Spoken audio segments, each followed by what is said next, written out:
এই মুহূর্তে যে ছবি আমি তুলে ধরবো প্রিয় দর্শক, আপনারা দেখতে পাচ্ছেন সেই ছবি।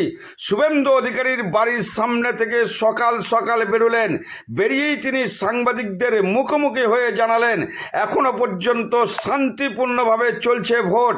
তিনি আশা করছেন শান্তিপূর্ণ বজায় থাকবেন এবং প্রাথমিকভাবে ধন্যবাদ জানালেন নির্বাচন কমিশনকে। চলুন কি জানালেন শুভেন্দু অধিকারী সাংবাদিকদের মুখোমুখি হয়ে, শুনুন। বার্তা একটাই, পরিবর্তন আনবে। ভারতীয় জনতা পার্টির কাছে দায়িত্ব দিন, আর ফাইনালি শান্তিপূর্ণ ভোটের প্রার্থনা করব। খুব একটা উৎপাত করতে পারেনি আর উৎপাত করতে পারবো না। প্রাথমিকভাবে গতকাল ভোটের আগের দিন রাত্রিটা খুব মিনিংফুল থাকে।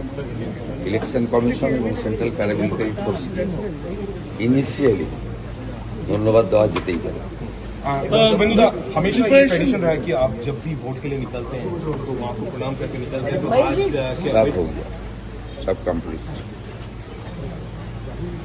भगवान का प्रणाम, गुरु जी का प्रणाम, सब हो गया।